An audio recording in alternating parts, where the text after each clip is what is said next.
సంజయ్ గారు నమస్కారం. నమస్తే అండి. సంజయ్ గారు ఎలా చూడాలి? ట్రంప్ గారికి కుడి భుజం ఎడం భుజంగా జేడీ వాన్స్ ఎలాన్ మస్క్ ఉంటున్నారు. రాజును మించిన రాజభక్తి చూపిస్తున్న వాళ్ళలో జేడీ వాన్స్ గారు ఒకళ్ళు. మనకు తెలుసు ఉక్రెయిన్ అధ్యక్షుడు కలిసినప్పుడు కానీ అంటే వ్యవహార శైలి అంతకన్నా దూకుడుగానే కనపడతా ఉంది వివిధ సందర్భాల్లో. సరే, మన తెలుగింటి అమ్మాయిని ఆయన వివాహం చేసుకున్నారు, సతీ సమేతంగా వస్తూ ఉన్నారు. కాస్త భారత సాంప్రదాయాలు కట్టుబొట్టు వీటిని గౌరవిస్తున్న పరిస్థితి కనపడుతుంది. కానీ ఏదో సామెత ఉంటుంది కదా, ఎక్కడైనా ఓకే కానీ వ్యాపారం దగ్గర ఓకే కాదని. సో దీని విషయంలో మరి ఇప్పుడు ప్రధాని అయితే ఈరోజు సాయంత్రం కలుస్తున్నారు. మీరు చూసే ఉంటారు. మళ్ళీ ఇవాళ నేను పత్రికల్లో చూసింది, ట్రంప్ గారు కేవలం టారిఫ్సే కాకుండా, సరే టారిఫ్స్ మీద ఏదో ఒక 90 days ఎగ్జామ్షన్ ఇచ్చినా, మీరు ఎక్స్పోర్ట్ మీద వ్యాట్ వేసి రిఫండ్ చేస్తున్నారు, ఇంపోర్ట్ మీద వ్యాట్ కలెక్ట్ చేస్తున్నారు, అట్లాగే కరెన్సీ మ్యానిపులేషన్ ఒకటి చెప్పారు, మీ ఎక్స్పోర్ట్స్ కోసం పెంచుకోవటం కోసం ఇన్సెంటివ్స్ ఇవ్వకూడదన్నారు, రైతులకి రక్షణ కోసం ఎలాంటి ఇన్సెంటివ్స్ ఇవ్వకూడదని చెప్తూ ఉన్నారు. ఒకటి కదా, అట్లాగే డంప్ చేయటం. సరే భారత్ ఎలాగ ఆ పని చేయదనుకోండి, చైనా లాంటి దేశాలు భారీగా చౌకగా డంప్ చేస్తున్నాయి, అలాంటివి చేయకూడదని. ఇలా అనేక టారిఫ్స్ ఒకటే కాకుండా అదనంగా కూడా మన దేశంలో మన వ్యవసాయాన్ని మనం ఏ రకంగా అభివృద్ధి చేసుకోవాలి, మన పరిశ్రమలు ఏ రకంగా అభివృద్ధి చేసుకోవాలి, వాటికి ఏ రాయితీలు ఇవ్వాలన్న దాని మీద కూడా ఆయన ఆంక్షలు పెడుతున్న పరిస్థితి కనపడతాం. సో ఈ నేపథ్యంలో సరే అమెరికాలో జరుగుతున్న గొడవలు మీరు చూస్తూ ఉన్నారు. ఓ పక్క 2 వారాలకు ఒకసారి భారీగా నగరాల్లో నిరసన ప్రదర్శనలు, అక్కడ ఏమంటారు తృప్తి లేదు, ప్రపంచంలో తృప్తి లేదు. సో ఈ బ్యాక్డ్రాప్లో ఏంటి చర్చలు ఎలా ఉండొచ్చు? థ్యాంక్స్ అండి ఈ చర్చకు ఇన్వైట్ చేసినందుకు. మీకు తర్వాత నా కో ప్యానలిస్ట్ పార్థసారథి గారికి, అలానే కిషోర్ పోరెడ్డి గారికి thanks a lot. First this is a very important visit అండి. అంటే ఇది మనం ఒక కాంటెక్స్ట్ లో చూడాలి. ఇంతకు ముందు మన ప్రైమ్ మినిస్టర్ వెళ్లి ట్రంప్ ని కలవటం జరిగింది. అలానే తర్వాత దాని ముందు మన ఫారెన్ మినిస్టర్ వెళ్తే కలవటం జరిగింది. ఆ తర్వాత పీయూష్ గోయల్ గారు వెళ్లి కలవటం జరిగింది. ఆ తర్వాత మనం చూస్తే గనక తులసి గబార్డ్ వచ్చి ఇక్కడ మీటింగ్స్ నేషనల్ సెక్యూరిటీ కలిశారు. ఇప్పుడు వైస్ ప్రెసిడెంట్ ట్రంప్ వస్తున్నారు. అంటే ఒక సిరీస్ ఆఫ్ ఇంపార్టెంట్ మీటింగ్స్ నడుస్తున్నాయండి. వీటి నుంచి ఉన్నట్టుండి గొప్ప అగ్రిమెంట్ వస్తుందా లేదా అని వెంటనే చెప్పడం కష్టం. కానీ ఒకటైతే క్లియర్ గా కనబడుతోంది, రెండు వైపులా రెండు parties, whether it is India కానీ యునైటెడ్ స్టేట్స్ కానీ, పెద్ద ఎత్తున సంప్రదింపులు జరుగుతున్నాయి. ఈ ట్రేడ్ కానివ్వండి, మిగతా అంశాలని ఎలా హ్యాండిల్ చేయాలి అన్న దాని మీద. అందులో జేడీ వాన్స్ వైస్ ప్రెసిడెంట్ సాధారణంగా అమెరికన్ పాలిటిక్స్ లో పెద్ద పాత్ర ఉండదు అంటారు. కానీ అలాంటి కాంటెక్స్ట్ కనుక వైస్ ప్రెసిడెంట్ పాత్ర అనేది అగైన్ కాంటెక్స్ట్ మీద ఆధారపడి ఉంటుంది. ఉన్న ప్రెసిడెంట్ యొక్క ప్రొక్లివిటీస్, ఆయన అడ్మినిస్ట్రేషన్ స్టైల్ మీద ఆధారపడి ఉంటుంది. ఉదాహరణకి మీరు జార్జ్ బుష్ టైంలో డిక్ చేని వైస్ ప్రెసిడెంట్ గా ఉన్నప్పుడు డిక్ చేనీనే అసలు పాత్ర అంతా ఆయనే ప్రెసిడెంట్ లాగా ప్రవర్తించారు అని ఒక క్రిటిసిజం కూడా ఉందండి. అలానే ఇంతకు ముందు ట్రూమెన్ అట్లాంటి వాళ్ళు చాలా పవర్ఫుల్ లీడర్స్ గా ఉన్నారు. మనం ట్రంప్ టైంలో చూసుకున్నట్టయితే మీరు చెప్పినట్టు ఒక పక్కన ఇలాన్ మస్క్ ఉన్నారండి, ఇంకో పక్కన జేడీ వాన్స్ ముఖ్యంగా యూరోప్ పాలసీ మీద పెద్ద ఎత్తున కమెంట్స్ చేస్తున్నారు, ఎంగేజ్ అవుతున్నారు.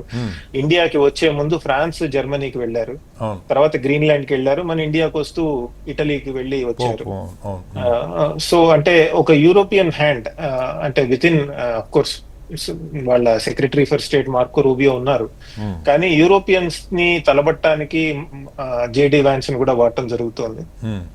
And American conservative political leadership లో జేడీ వాన్స్ కి కొద్దిగా పాత్ర పెరుగుతున్నట్టు కనబడుతుందండి. ఎందుకంటే కన్జర్వేటివ్ ఆలోచనలు, రాష్ట్రాలు ఎలా ప్రవర్తించాలి, ఫ్రీడమ్ ఆఫ్ ఎక్స్ప్రెషన్ మీద.